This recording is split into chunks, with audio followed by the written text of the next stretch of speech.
अभी हम लोग चालू करते हैं नया चैप्टर स्ट्रक्चर ऑफ एटम के PYQs.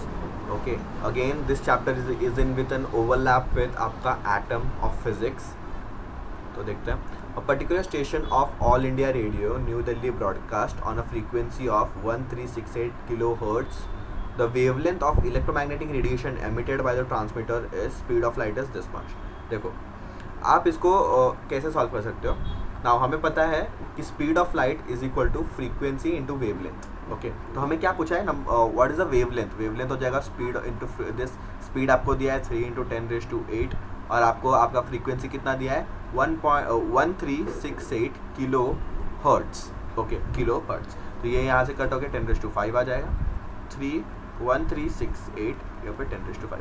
अभी आप यहाँ पे अप्रॉक्सीमेशन कर ही नहीं सकते क्योंकि सारे के सारे आंसर आपको सेम दिख रहे हैं. खाली ये सेंटीमीटर्स में, ये मीटर्स में, नंबर तो आपके सारे के सारे सेम है. अभी इन लोगों का मानना क्या था इस क्वेश्चन के लेके कि इन लोगों ने जो क्वेश्चन दिया है ये आपका solved example of NCERT. It is a solved example of NCERT. जब इन लोगों ने ऐसा सेम क्वेश्चन दिया था तो कई सारे बच्चों के दिल में सवाल था कि ये तो एकदम डॉट आंसर दे रहे, हम लोग तुक्का तो मार नहीं सकते क्योंकि हमें तो बताया जाता है कि टाइम बचाने के लिए आप क्या करो, अप्रॉक्सीमेट करके आंसर लेके जाओ. पर अप्रॉक्सीमेशन यहाँ पे हो सकता है क्या? नहीं हो सकता अप्रॉक्सीमेशन क्योंकि सारे के सारे आंसर सेम है, डिट्टो. 2198, 2198, 2192 एंड 2193, खाली एक में ही अलग है. तो इसका आंसर क्या होना चाहिए कि तो NTA वाले का क्या उम्मीद था ये क्वेश्चन देके कि बच्चे लोग NTA के मतलब जो नीट में बच्चे लोग बैठ रहे हैं, NTA का मोटिव ये था कि उन लोग सॉल्व एग्जाम्पल उनको रटा हुआ होना चाहिए. ओके, NTA का ये मकसद था कि अगर हम लोग कोई NCERT से डायरेक्ट सॉल्व एग्जाम्पल या डायरेक्ट उसके पीछे का एक्सरसाइज डाल रहे हैं तो आपको उसका answer ditto dot to dot रटा हुआ आना चाहिए. ओके, तो इसका answer would be option number B. ये आप सॉल्व एग्जाम्पल चेक कर लो, इसमें आपको मिल जाएगा सेम क्वेश्चन, सेम नंबर्स है. ये भी सेम है, ये भी सेम है और यही क्वेश्चन है. All India radio Delhi broadcast यही है. ओके, तो इसका आंसर डिट्टो उन लोगों ने सॉल्व करके दिया. तो NTA का क्या मानना है, कोई भी सॉल्व एग्जाम्पल हमने अपने NCERT में डाला है तो आपको वो रटा होना चाहिए ही चाहिए. ओके, तो this is the motive of NTA by putting this question. तो सबसे पहला क्वेश्चन हमें ये सिखाता है कि हमें सारे के सारे सॉल्व एग्जाम्पल रखने चाहिए ऑफ ये NCERT. Okay, according to the photochemical equivalence the energy observed is given by. देखो, इसमें आपका ये नहीं दिया इसने. ओके, इसने आपका कुछ भी ऑप्शंस नहीं दिया. ओके, तो इस क्वेश्चन को मैं छोड़ रहा हूँ क्योंकि ऑप्शंस ही नहीं है इसमें, तो हम लोग कुछ इसमें कर नहीं सकते. ओके, बट हम लोग इसको सॉल्व करने का ट्राई कर सकते हैं. इन लोगों ने क्या बोला है, law of photochemical equivalence the energy absorbed is. Energy का हमें पता है E = hc/nu होता है क्या? यस. इन अर्ग्स पर मोल. पर मोल मतलब हर एक मोल के लिए. एक मोल के लिए इतना होता है, एक हर मोल के लिए इतना होगा. H क्या होता है? Hc. ओके, Hc का पूरा हो जाएगा 6.63 × 10⁻27. नेक्स्ट C हो जाएगा 3 × 10⁸. वेट, 3 × 10⁻. अच्छा, ये अर्ग्स में दिया है ना, तो इन लोगों ने दिया जो है वही डालना पड़ेगा 27 और ये आ जाएगा आपका 10 सेंटीमीटर्स अपॉन लैम्डा. कितना दिया है? Energy absorb by photochemical equivalence. इन लोगों ने लैम्डा यहाँ पे दिया ही नहीं है. Okay okay okay okay okay option दिया है यहाँ पे, ऑप्शन दिया है. ये सेकंड का जो दिया है ना, सेकंड क्वेश्चन का ऑप्शंस यहाँ पे, तो इन लोगों ने प्रिंटिंग मिस्टेक किया है. थर्ड वाले का यहाँ पे ऑप्शन है, सेकंड वाले का यहाँ पे ऑप्शन है. तो ये जो आगे आपको वही सॉल्व करना है हमें. क्या आ गया? 6.63 × 10⁻27 इंटू 3 × 10⁻10 इंटू Na क्या होता है 6 × 10⁻23 अपॉन लैम्डा. नहीं पता है तो लैम्डा के टर्म्स में इन लोगों ने क्वेश्चन में दिया भी है. ओके, अभी हमें क्या करना है, ये 27 है, इससे कट जाएगा 10⁻⁻4, इससे कट गया तो 10⁻4 दिख रहा है ऊपर मुझे. फिर 6.63 इंटू 3 इंटू आपका 6.022 इंटू लैम्डा. ओके, अगर हम लोग अप्रॉक्सीमेटली देखेंगे तो ये किसके साथ मेल खा रहा है आपका answer? It is approximately B. अगर सॉल्व करोगे, सब पॉइंट वेट हटाओगे तो आपको ये आ जाएगा अप्रॉक्सीमेट. ओके, सॉल्व करने वाली चीज़ें. Next is calculate the energy in joules corresponding to the light of wavelength 45 nanometre. 45 nanometre का एनर्जी निकालो. एनर्जी क्या होता है? hc/लैम्डा. H का देखो इन लोग ने 6.63 × 10⁻34 into 3 × 10⁸8 upon 45 millimetre, sorry nanometre, 10⁻9 हो जाएगा. तो अभी इसमें कुछ कर नहीं सकते. 15. ओके, फिर ये -9 है, ये कट हो जाएगा तो यहाँ पे कितना आ जाएगा? 34 - 9, it would be -25 actually. Okay, फिर ये ओके वेट 34 है ना, ये ऊपर जाके 17 हो जाएगा, तो ये जाके भी 17 हो जाएगा।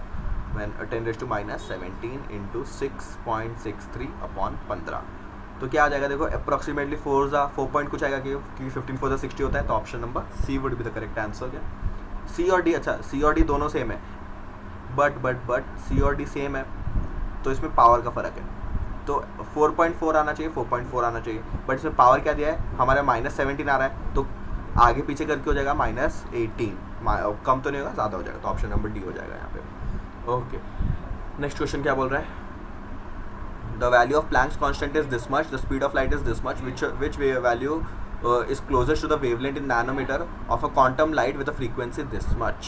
ओके तो इस क्वेश्चन में क्या बोला है, प्लैंक्स कांस्टेंट इतना है, speed of light 10⁻17 nanometre per second दिया है, तो which value of wavelength in nanometre is equal to this much frequency. तो हमें पता है speed of light is equal to frequency into lambda, इसमें प्लैंक्स कांस्टेंट सिर्फ और सिर्फ कंफ्यूज करने के लिए दिया है, तो हमें क्या पूछा है, लैम्डा पूछा है, वेलोसिटी मतलब आपका स्पीड अपॉन फ्रीक्वेंसी, स्पीड कितना दिया है 3 × 10⁻17 नैनोमीटर बोला है, ओके नैनोमीटर, तो अगर 10⁻⁹ लिखेंगे और इसको मल्टीप्लाई करेंगे तो 10⁸ आ जाएगा, मतलब अपना फॉर्मूला ठीक है, तो इन लोगों ने नैनोमीटर बोला है तो उसको ही निकालना है, तो अपॉन 6 × 10⁻15 फ्रीक्वेंसी दिया, इससे ये 100 आ जाएगा, ये 1 2 ये हो जाएगा 50, तो lambda is equal to 50 nanometres, option number B would be the correct answer. Energies E1 and E2 of two radiations are 25 and 50 eV respectively. The relation between their wavelength lambda 1 and lambda 2 are, देखो energy क्या होता है, E is hc by lambda, तो E1 by E2 would be hc तो cancel हो जाएंगे, तो lambda 1 by lambda 2,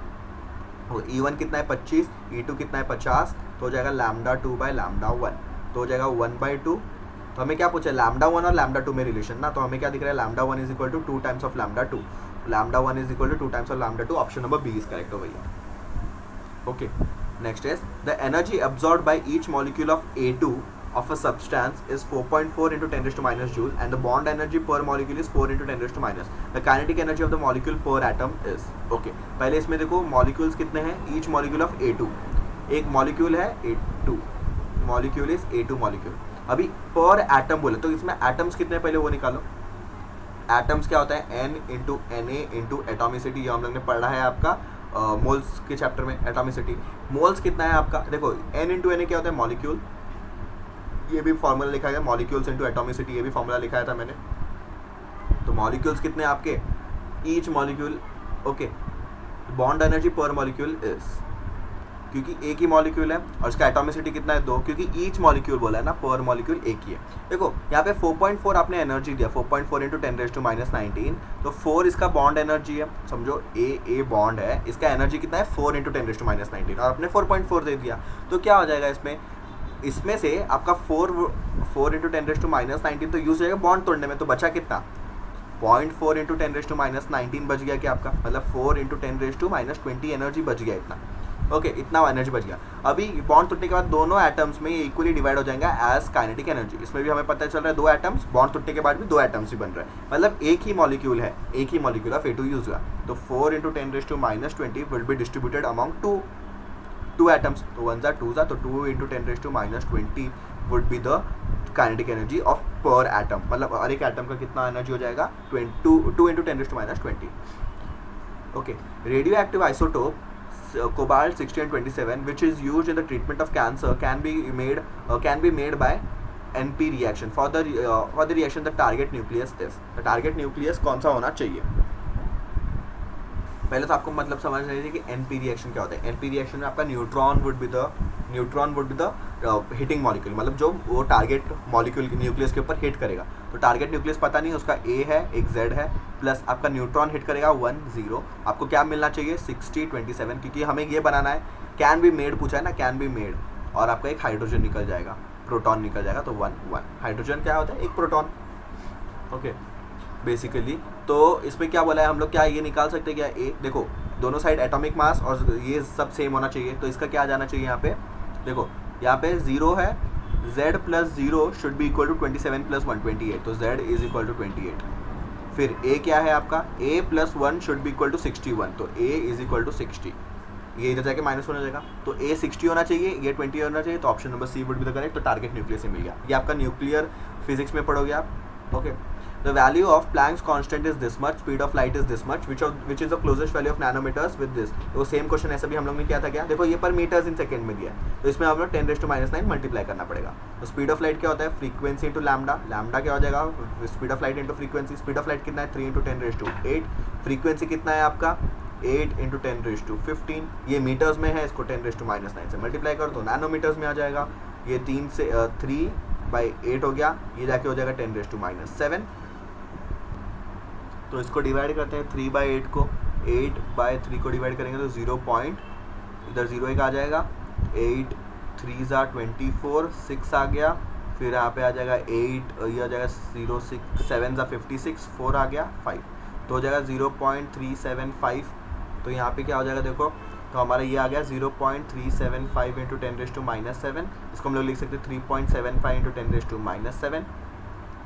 okay, अगर हमें अप्रॉक्सीमेट करना है, इतना नैनोमीटर आ गया, इतना -7 आ गया ना, ठीक है, -7, वेट एक इधर यहाँ पे मल्टीप्लाई हो गया ना, तो नीचे से यहाँ पे 8 हो जाएगा, -8 हो जाएगा यहाँ पे, क्योंकि हम लोग ने एक डिनोमीटर आगे लिया है, एक नंबर आगे लिया है, तो यहाँ पे हो जाएगा 3.75 × 10⁻�8 हो गया यहाँ पे। ओके, ये हो गया आपका।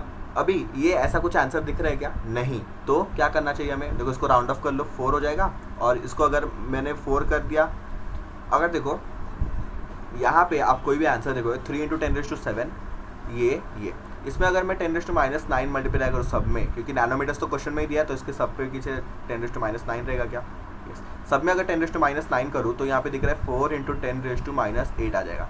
ओके, यहाँ पे आ जाएगा कि इसमें बहुत बड़ा न्यूमरेटर आएगा, इसमें आ जाएगा -9 -27 हो जाएगा, इसमें -9 करूँगा तो आपको -2 आएगा, तो -8 वाला तो हमें मिला है ना, तो यही इन लोगों ने राउंड ऑफ करके 3.75 को 4 कर दिया, और यहाँ पे 10⁻⁻1 लिख दिया, और 10⁻⁹।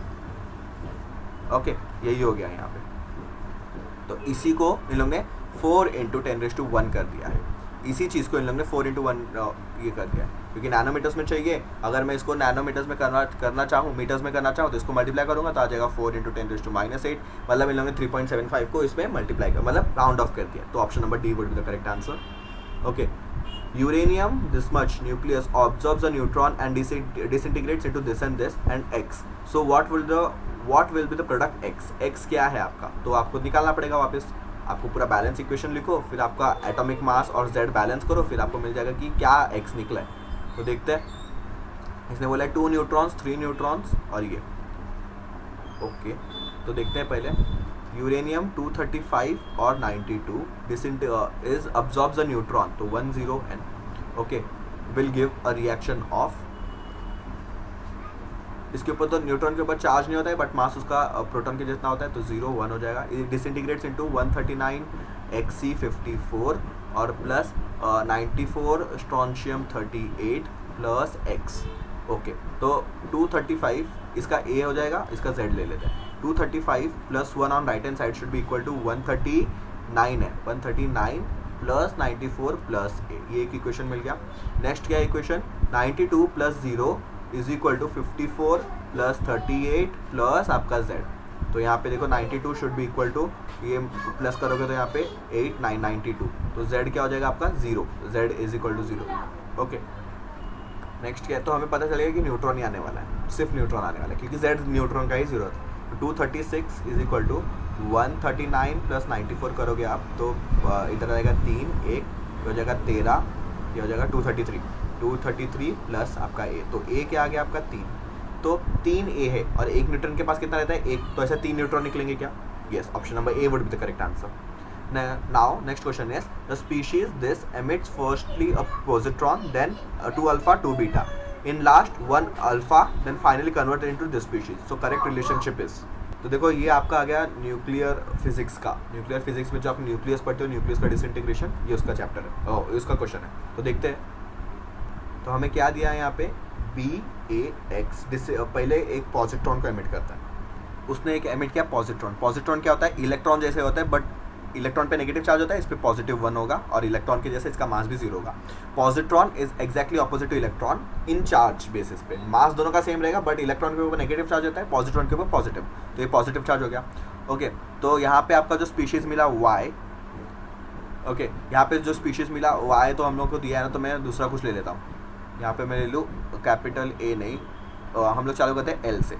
ओके, तो यहाँ पे क्या हो जाएगा, बी का देखो यहाँ होना चाहिए बी प्लस इसका जो ये रहेगा एल का प्लस 0 इज इक्वल टू 0 होना चाहिए। ओके, तो इसका टर्म क्या होना चाहिए, बी आ जाएगा क्या, यहाँ पे बी ही आ जाएगा। ए का इधर +1 हो गया तो a -1 वुड बी दिस, क्योंकि a is equal to a -1 +1 तो a आ जाएगा। तो हमें left hand side right hand side हमेशा इक्वल करना है, पहले मास का फिर z का। तो हमारा ये स्पीशीज़ हो गया क्या। फिर इसने क्या एमिट किया, अल्फा पार्टिकल, 2 अल्फा पार्टिकल। अभी अल्फा पार्टिकल मतलब 2 हीलियम न्यूक्लियस उसने एमिट कर दिए। तो हीलियम न्यूक्लियस का क्या होता है, हीलियम चार्ज रहता है 2, मास रहता है 4, तो इसका 2 टाइम्स। ओके, 2 इतने निकल गए। अगर मैं अच्छे से रिएक्शन लिखूँ, बी A-1L जा रहा है 2 हीलियम न्यूक्लियस को लेके, तो यहाँ पे आपका जो M जो प्रोडक्ट बनेगा वो क्या होगा, देखो A-2 में आपका देखो एक हीलियम न्यूक्लियस मतलब एक अल्फा डीके में आपका चार्ज खत्म होता है 2 से और आपका मास खत्म होता है 4 से, ये होता है ऐसा। तो इसमें 2 है तो इसमें आपका B -8 हो जाएगा और A-1 तो था ही पहले, अभी और -4 हो जाएगा। तो M क्या हो गया आपका species, MS B-8 A-5 would be और M, ये आ गया आपका M। ये 2 अल्फा डीके के बाद हो गया। Okay, 2 alpha decay. अब इसने बोला है 2 बीटा डीके, अभी 2 बीटा जाना चाहिए। नाउ बीटा डीके में क्या होता है, अगर ये स्पीशीज आपका बीटा पार्टिकल लेके जा रहा है तो यहाँ पे क्या हो जाएगा, देखो ये β1 ऐसा कुछ रहता है, बीटा मतलब ये इलेक्ट्रॉन जैसा ही रहता है। तो यहाँ पे आपका जो N बनेगा, N प्रोडक्ट, इसमें क्योंकि ये 0 है तो ये सीधा उठ के यहाँ पे आ जाएगा। और यहाँ पे क्या हो गया, 2 बीटा डीके ना, तो 2 हो जाएगा। तो A, अगर यहाँ पे देखो A-5 ये +2 है इज इक्वल टू, यहाँ पे समझो x ले लिया x, तो A-3 is equal to x, तो x क्या आ गया आपका A-3। तो ये हो गया आपका N स्पीशीज। तो हम लोग कहाँ पहुँच गए, पॉजिट्रॉन हो गया, 2 अल्फा हो गए, 2 बीटा हो गए। In last again 1 more alpha, और एक इसमें से अल्फा निकालो। तो अल्फा के केस में क्या बोला था, A में से -4 हो जाएगा तो MnO पे आ जाते हैं। अभी A में से 4 माइनस होगा, अभी पूरा A कितना है इसका, ये, तो इसमें से 4 माइनस करो तो 12, इसमें से 2 माइनस करो तो वापस A-5 आ गया। तो ये कुछ स्पीशीज दिख रहा है आपको। ओके, और इधर अल्फा पार्टिकल मतलब हीलियम न्यूक्लियस निकल गया। देन द करेक्ट फिर उसका जो ये स्पीशीज बना वो हो गया ये। ओके, तो हमारा ये स्पीशीज हो गया O वाला स्पीशीज। Y में जो हमें इक्वेशन दिया है, क्या दिया है, D/C, ये इधर D है ये C है। ओके, तो हमें डायरेक्ट कंपेयर करना है, तो D is equal to B-12 and C is equal to A-5, ये आ गया हमें। तो यही पूछा गया, C is equal to A-5, C is equal to A-5, D is equal to B-12। तो option number A is correct answer. अच्छा question था, मतलब पर ये न्यूक्लियर डीके के ऊपर क्वेश्चन आ गया था। If the energy of a photon is given, energy of photon is given as this much in joule, then the wavelength of the photon is, wavelength पूछा है, energy is equal to hc/λ, lambda इधर ले लो, hc क्या होता है, 6.63 into 10⁻34 into 3 into 10⁸8 upon energy कितना दिया है, 3.03 इंटू 10⁻90 जूल्स में दिया है। ओके, इससे अच्छा मेथड क्या बोल रहा हूँ, इससे अच्छा मेथड है आपका energy is equal to 12400 upon lambda in angstrom, और ये अपॉन ये ईवी में। ओके, एनर्जी को पहले ईवी में कन्वर्ट करो। ईवी में क्या होता है, देखो एनर्जी इन जूल्स में है ना, जूल्स में कितना एनर्जी है, 3.03 इंटू 10⁻90। एक ईवी का एनर्जी कितना है, 1.6 इंटू 10⁻90। इससे कट हो गया तो हो जाएगा आपका 3.303 अपॉन 1.6 हो गया, ये ईवी हो गया। तो इतना एनर्जी अपॉन 12400 अपॉन आपको लैम्डा मिल जाएगा एंगस्ट्रॉम में। तो lambda angstrom would be 12400 upon, ये आ जाएगा 3.303, ये ऊपर चला जाएगा 1.6। इसको अगर मैं ये 3 मान लूँ, 3 1 जा 3 4 जा, ओके 12400 है ना, तो इसको 3 मान लिया, 3 1 जा 3 4 जा 12, फिर 3 1 जा 3, यहाँ पे आ गया 1, ओके 3 3 जा 9, वापस 1 3 3 जा 4133 इंटू 1.6, इसको मल्टीप्लाई करोगे तो आपका एंगस्ट्रॉम में आंसर आएगा, 10⁻10 में। ओके, 10⁻10 में आंसर आएगा। तो हमें क्या चाहिए, नैनोमीटर में चाहिए आंसर, 10⁻10 में आ गया आंसर। तो हमें क्या पूछा है, नैनोमीटर्स में पूछा है आंसर। तो हम लोग क्या करेंगे, इसको एक जीरो को नीचे ले लो, तो हमारे 4133 इंटू 0.16 को मल्टीप्लाई करना पड़ेगा, फिर हमें आ जाएगा नैनोमीटर्स में। तो डायरेक्टली मल्टीप्लाई 4133 इंटू 16 करोगे 16 3 ज़ा 48, 16 3 ज़ा 48 प्लस 2 52, 16 1 ज़ा 16 प्लस 5 हो जाएगा 21, 16 4 ज़ा 64, 66 और कितना जीरो चाहिए, 2 जीरो, तो 661.28 नैनोमीटर अप्रॉक्सीमेटली आ जाना चाहिए, क्योंकि हम लोग ने 303 को हम लोग ने 3 कंसिडर किया। तो देखते हैं आजू बाजू का कुछ ऑप्शन मैच हो रहा है क्या। हमें क्या मिला आंसर, कहाँ गया, 661 हमें ज़्यादा मिल रहा है, तो 656 यही हो जाएगा आपका आंसर। तो option number C would be the correct answer, क्योंकि हमें आंसर ज़्यादा मिला क्योंकि हम लोगों ने डिनोमीटर कम कर दिया। ओके, डिनोमीटर अगर कम कर दिया तो आंसर ज़्यादा ही मिलेगा ना हमें, तो उसके थोड़ा सा कम नीचे, तो option number C would be the correct answer. Okay, तो यहाँ तक देखते हैं, इसके आगे कंटिन्यू करेंगे हम लोग नेक्स्ट लेक्चर में।